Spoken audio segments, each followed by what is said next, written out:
Rights. तो ये polity की काफ़ी इम्पोर्टेंट वीडियो है। चाहे आप किसी भी एग्ज़ाम की तैयारी कर रहे हों, मौलिक अधिकार से प्रश्न बनते ही हैं। तो आज की इस वीडियो में हम 3 मौलिक अधिकार कवर करेंगे। टोटल 6 मौलिक अधिकार हैं।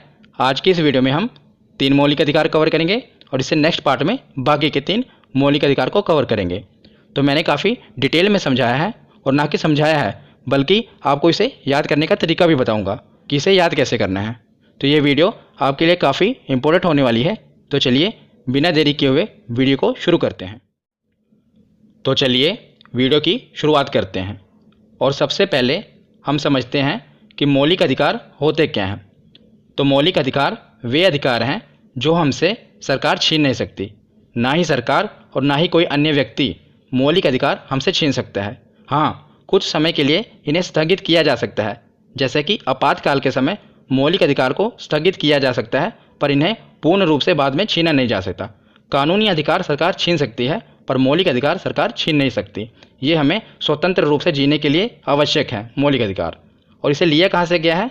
तो इसे संयुक्त राज्य अमेरिका के संविधान से लिया गया है। काफ़ी इंपॉर्टेंट है, याद रखिएगा कि इसे संयुक्त राज्य अमेरिका के संविधान से लिया गया है। और इसका वर्णन हमारे संविधान के भाग 3 में है। कहाँ से कहाँ तक? अनुच्छेद 12 से लेकर अनुच्छेद 35 तक। कई बार पूछा गया है कि इसका वर्णन कहाँ पर है। भाग 3 में अनुच्छेद 12 से लेकर अनुच्छेद 35 तक। और भारतीय संविधान का मैग्ना कार्टा कहा जाता है किसे? भाग 3 को।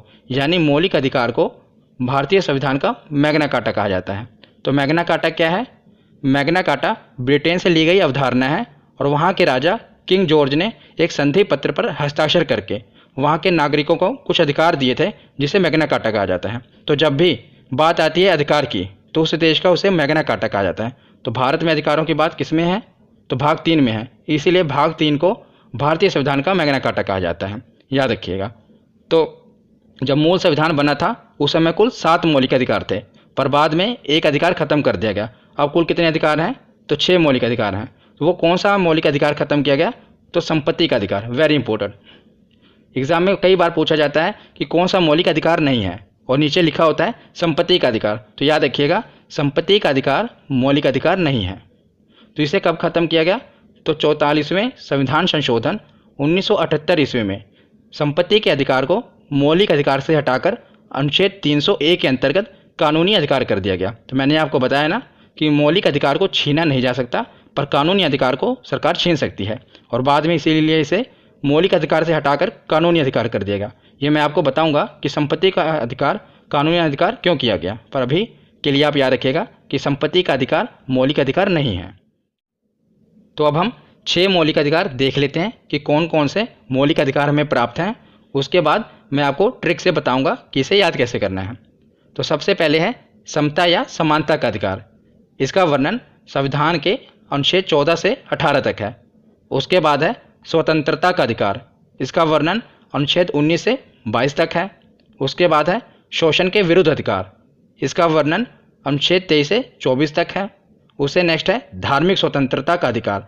इसका वर्णन अनुच्छेद 25 से 28 तक है। उसके बाद है संस्कृति और शिक्षा संबंधी अधिकार।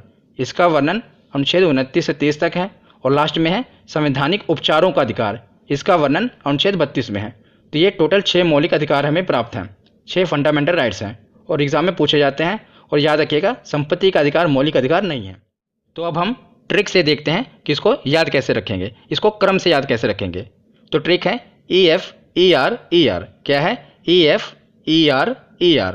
ई के बाद क्या आता है? F। तो उसके बाद ER ER। तो ई से क्या है? इक्वलिटी। तो सबसे पहला अधिकार कौन सा है? समानता का अधिकार। समानता को इंग्लिश में क्या कहते हैं? इक्वलिटी, यानी कि राइट्स ऑफ इक्वलिटी। तो इक्वलिटी का पहला वर्ड है ई। तो इसे याद रखिएगा, पहले आएगा समानता का अधिकार। और ई के बाद क्या आता है? एफ। और एफ से है फ्रीडम। तो दूसरा अधिकार कौन सा है? स्वतंत्रता का अधिकार। स्वतंत्रता को इंग्लिश में कहते हैं फ्रीडम। तो एफ है। ई के बाद एफ आता है। तो पहला समानता हुआ, इक्वलिटी, और दूसरा हुआ फ्रीडम। और तीसरा है शोषण के विरुद्ध अधिकार। शोषण यानी कि एक्सप्लॉयटेशन। तो इसको एक्सप्लॉयटेशन का लेंगे ई।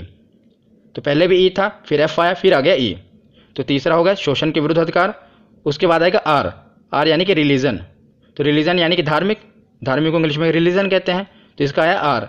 उसके बाद फिर आएगा ई यानी कि एजुकेशन।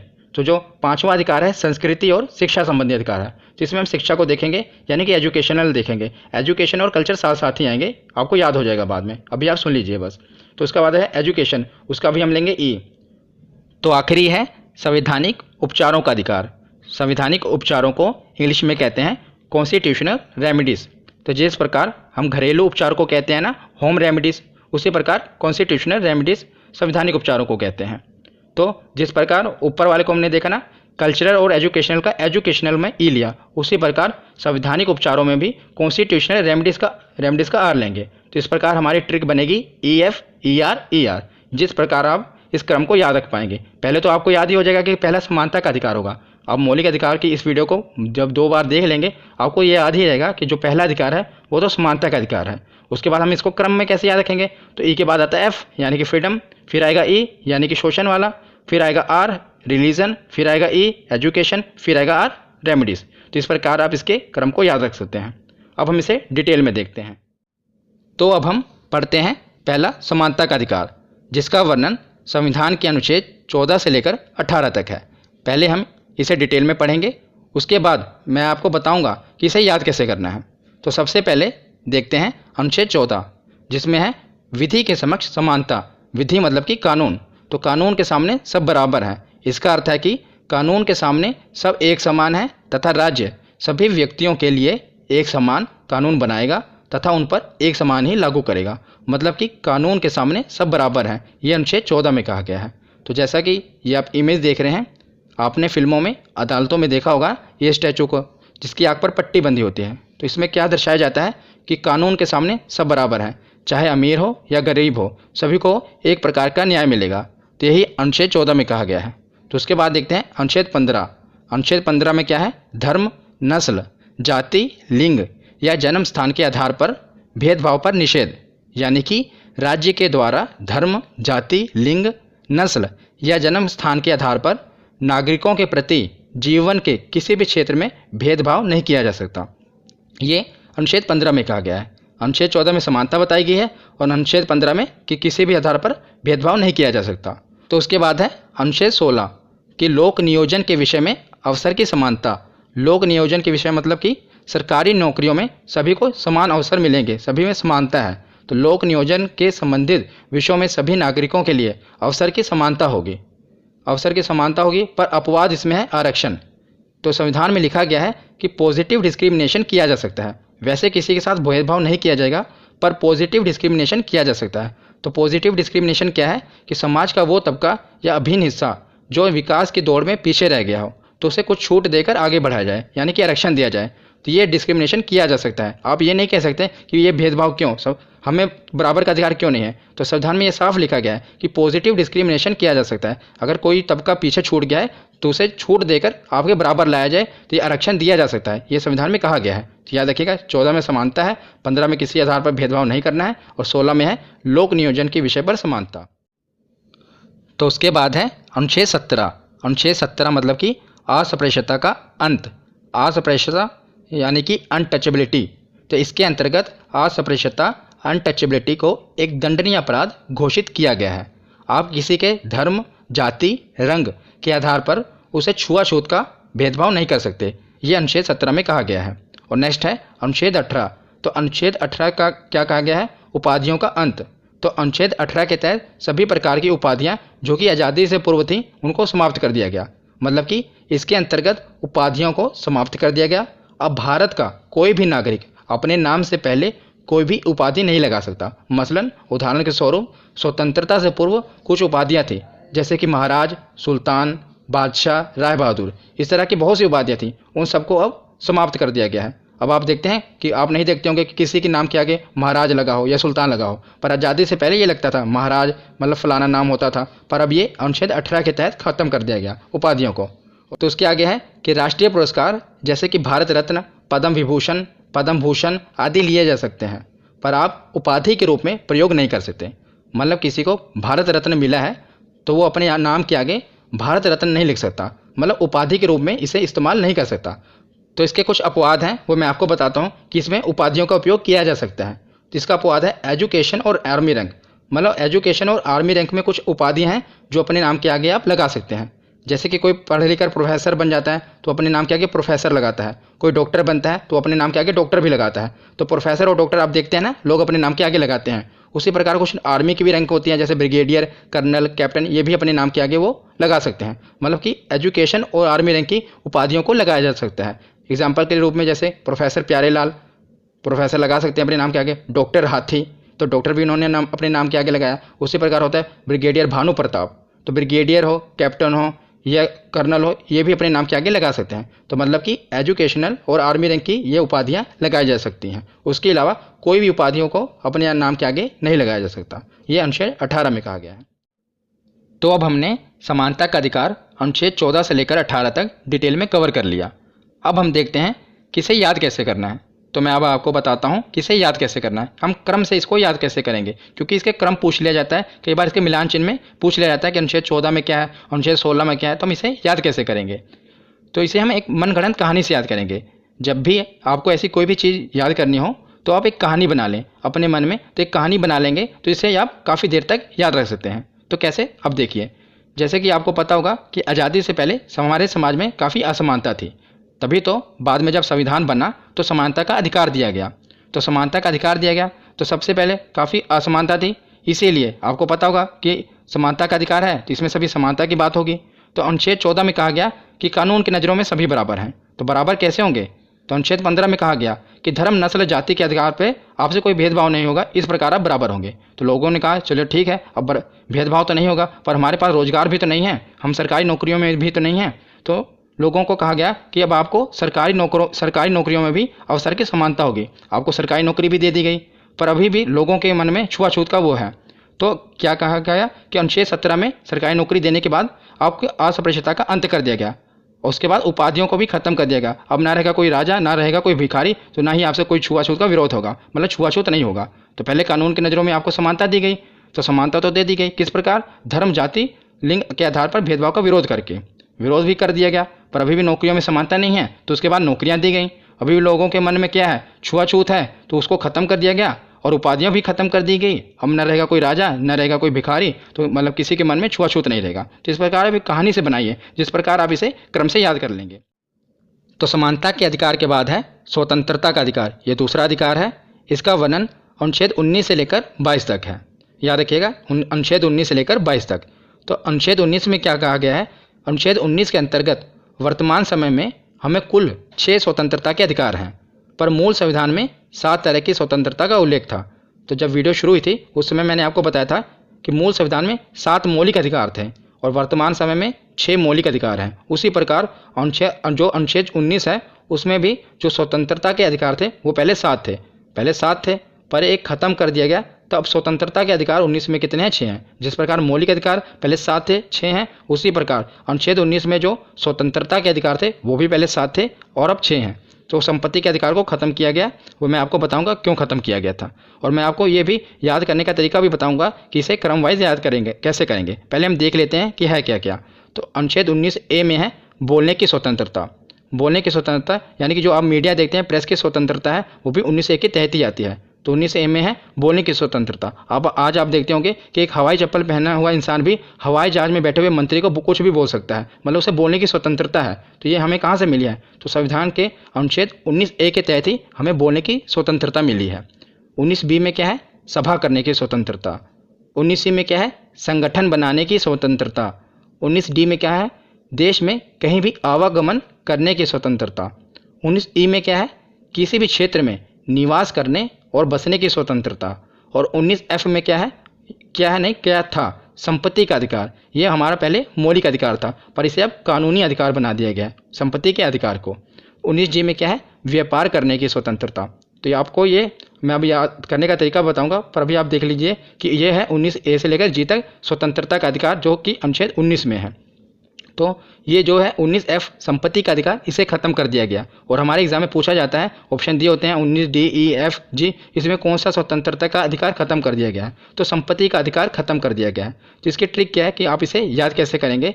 तो जब आप स्कूल में पढ़ते थे उसमें आता था ना आपको ट्रू और फॉल्स आता था। ट्रू मतलब जो सही है, सही लगाइए, फॉल्स मतलब जो गलत है। उसी प्रकार T से ट्रू होता है, F से फॉल्स होता है, तो इसके आगे इसलिए मैंने क्रॉस लगाया, फॉल्स, यानी कि इसे खत्म कर दिया गया।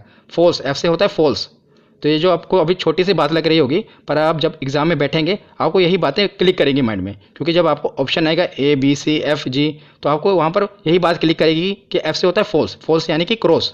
तो जो संपत्ति का अधिकार है इसे क्रॉस कर दिया गया, यानी कि ख़त्म कर दिया गया। अब ये हमारा मौलिक अधिकार नहीं है बल्कि कानूनी अधिकार है। तो अब हम देखते हैं कि संपत्ति के अधिकार को मौलिक अधिकार से कानूनी अधिकार क्यों कर दिया गया। तो मैंने आपको बताया था कि जो मौलिक अधिकार होते हैं वो सरकार हमसे छीन नहीं सकती, पर कानूनी अधिकारों को सरकार भी हमसे छीन सकती है। तो जब संपत्ति का अधिकार मौलिक अधिकार था, मतलब मैं आपको समझाता हूँ कि उदाहरण से, कि जैसे सरकार को कोई इंफ्रास्ट्रक्चर का काम करना होता था, मतलब कि सड़क बनाना होता था, पुल बनाना है, कोई एक्सप्रेसवे बनाना है, तो वहाँ पर जो हमारी ज़मीनें होती थी, सरकार क्या करती है, हमसे हमारी ज़मीनें ले लेती है, जहाँ पर भी सड़क का निर्माण करना है उसके बदले में हमें मुआवजा दे देती है। पर जब संपत्ति का अधिकार मौलिक अधिकार था तब सरकार हमसे वो ज़मीनें नहीं ले सकती थी। क्यों? क्योंकि वो हमारा एक फंडामेंटल राइट्स है, मौलिक अधिकार है, और वो सरकार भी हमसे छीन नहीं सकती। पर जब बाद में इसे कानूनी अधिकार कर दिया गया तो सरकार वो हमसे छीन सकती है, उसके बदले में सरकार क्या करती है, हमें मुआवजा दे देती है। पर जब मौलिक अधिकार था तो वो सरकार हमसे छीन नहीं सकती थी, इसीलिए संपत्ति के अधिकार को क्या किया गया, मौलिक अधिकार से कानूनी अधिकार कर दिया गया। आशा करता हूँ आपको समझ आया होगा। अब हम देखते हैं कि ये जो क्रम है इसे क्रम वाइज कैसे याद करेंगे। तो इसे 19A से लेकर 19G तक मैं आपको बताऊंगा कि क्रम वाइज इसे याद कैसे करेंगे। तो उसी प्रकार जैसे मैंने आपको कहानी की तरह बताया था, इसी प्रकार इसे भी कहानी की तरह आप सुनिए। तो इसमें क्या है कि स्वतंत्रता का अधिकार है। तो स्वतंत्रता के अधिकार में क्या कहा गया कि मान लो आपको कोई भी तकलीफ है, अब एक कहानी की तरह समझे कि आपको कोई भी तकलीफ है तो आप बोलेंगे, तो आपको बोलने की स्वतंत्रता है। मान लीजिए आप बोल रहे हैं, कोई सुन नहीं रहा, तो आपको सभा करने की स्वतंत्रता है। पहले आप बोलेंगे, आपकी बात कोई सुन नहीं रहा, तो आप एक सभा करेंगे, सभा में बात अपनी रखेंगे। सभा में भी आपकी बात सुनी नहीं जा रही तो आप एक संगठन यानी कि एक संघ बनाएंगे, संघ बनाकर अपनी बात को रखेंगे। अब आपकी बात मान लीजिए एक राज्य में आप कर रहे हैं, यहाँ पर भी आपकी बात का कोई प्रभाव नहीं पड़ रहा, तो आप दूसरे देश में भी आवागमन करने की स्वतंत्रता है। अब देख रहे हैं ना कितने क्रम वाइज संविधान को बनाया गया है। पहले तो आप बोलेंगे, आपकी बात कोई नहीं सुन रहा तो एक सभा करेंगे, सभा के बाद आपकी सभा में बात नहीं सुनी जा रही तो एक संघ बनाएंगे, और संघ बनाकर जब आपके एक राज्य में प्रभाव नहीं पड़ रहा तो आप दूसरे राज्य में भी आवागमन कर सकते हैं। जब आप दूसरे राज्य में जाएंगे तो वहाँ पर निवास करना पड़ेगा, आपको बसने की स्वतंत्रता है। तो दूसरे राज्य में जाएंगे तो वहाँ पर बसने की स्वतंत्रता है।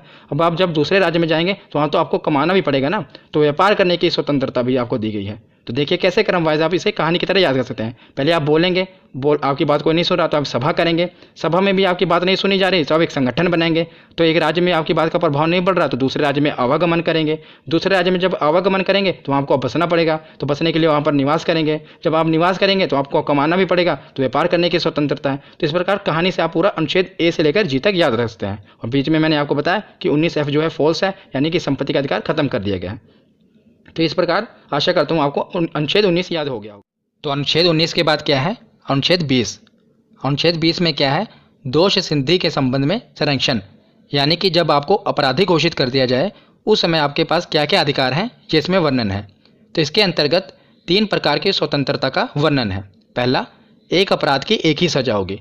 मान लीजिए आपने कोई अपराध किया और उस अपराध की आपने सज़ा भुगत ली, तो उसके बाद आपको दोबारा सज़ा नहीं दी जाएगी, यानी कि एक अपराध की एक ही सज़ा होगी। दूसरा पॉइंट क्या है, अपराध करते समय जो कानून बना है उसी के तहत सज़ा होगी। मान लीजिए आपने कोई जुर्म किया या अपराध किया, उस पर मुकदमा चला, मुकदमा चलने के बाद क्या हुआ कि मुकदमा चल ही रहा था कि कानून में संशोधन हो गया और जो सज़ा थी थोड़ी सख्त हो गई, कानून थोड़ा सख्त हो गया। पर आपको जब सज़ा सुनाई जाएगी तो जब आपने अपराध किया था उस समय जो कानून था उसी के तहत सज़ा सुनाई जाएगी, ना कि जो संशोधन हुआ उस कानून के तहत। तो याद रखिएगा, अपराध करते समय जो कानून बना है उसी के तहत सज़ा होगी।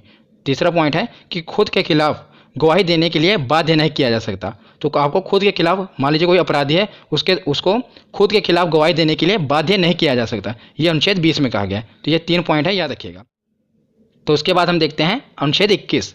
अनुच्छेद 21 में क्या है, प्राण एवं दैहिक स्वतंत्रता। तो इसके अंतर्गत सभी व्यक्तियों को कानूनी सीमा के अंदर जीवन जीने का अधिकार है। किसी भी व्यक्ति से जीवन जीने का अधिकार नहीं छीना जा सकता, पर कानूनी सीमा के अंदर उसे पूरा जीवन जीने का अधिकार है, उसे उसका जीवन जीने का अधिकार नहीं छीना जा सकता। मान लीजिए कोई व्यक्ति अगर सुसाइड भी करता है, अगर सुसाइड कर ले फिर तो बात ही अलग है, पर सुसाइड करते वक्त अगर वो बच जाए तो पुलिस उसे गिरफ्तार कर सकती है। आप अपनी ज़िंदगी खुद भी छीन नहीं सकते। ये अनुच्छेद 21 कहता है कि आप भी अपनी ज़िंदगी को छीन नहीं सकते। तो किसी भी व्यक्ति के जीवन जीने का अधिकार नहीं छीना जा सकता है, ये अनुच्छेद 21 में कहा गया है। तो अनुच्छेद 21 के बाद है अनुच्छेद 21A, यानी कि शिक्षा का अधिकार। वेरी इंपॉर्टेंट, कई बार एग्जाम में पूछा गया है कि शिक्षा का अधिकार किस अनुच्छेद में है, तो अनुच्छेद 21A में है। तो 86वें संविधान संशोधन 2002 के अंतर्गत 6 से 14 वर्ष की आयु के समस्त बच्चों के लिए निःशुल्क और अनिवार्य करने का प्रावधान जोड़ा गया है। तो आपने सरकारी स्कूलों में देखा होगा ना कि 6 से लेकर जो 14 वर्ष की आयु के बच्चे हैं उन्हें फ्री में शिक्षा दी जाती है। तो ये प्रावधान ये कहाँ पर है? तो अनुच्छेद 21 में शिक्षा के अधिकार दिया गया है। तो 86वें संविधान संशोधन के अंतर्गत ही ये प्रावधान है कि 6 से लेकर 14 वर्ष की आयु के बच्चों को फ्री में शिक्षा दी जाएगी। उसके बाद हम देखते हैं अनुच्छेद 22। तो अनुच्छेद 22 में क्या है? गिरफ्तारी से संरक्षण। तो अनुच्छेद 22 में है गिरफ्तारी से संरक्षण। इसमें 2 पॉइंट हैं, अपराध के बाद और अपराध के पहले। तो आपको अपराध करने के बाद भी गिरफ्तार किया जाता है और अपराध करने से पहले भी गिरफ्तार किया जा सकता है। ये हम दोनों देखेंगे। तो अपराध के बाद पहले देखते हैं कि अपराध के बाद आपको गिरफ्तार किया जाए तो उस समय आपके पास क्या क्या राइट्स हैं। तो इसे कहते हैं दंडात्मक निरोध। मान लीजिए आपने कोई अपराध किया और पुलिस आपके पास आई, तो इस समय आपके पास क्या क्या अधिकार हैं? तो सबसे पहला अधिकार है कि हिरासत में लेने का कारण बताना होगा। तो आप पुलिस से वारंट मांग सकते हैं कि हमें किस लिए हिरासत में लिया जा रहा है, इसका कारण पूछ सकते हैं। पर आपने अगर मान लीजिए बहुत ही कोई संगीन जुर्म किया है तो उस समय पुलिस आपको वारंट नहीं दिखाएगी। पर आपने कोई छोटा मोटा जुर्म किया है तो आपको वारंट दिखाया जाएगा कि हिरासत में लेने का कारण बताना होगा। तो दूसरा पॉइंट है 24 घंटे के अंदर दंडाधिकारी के समक्ष पेश करना पड़ेगा।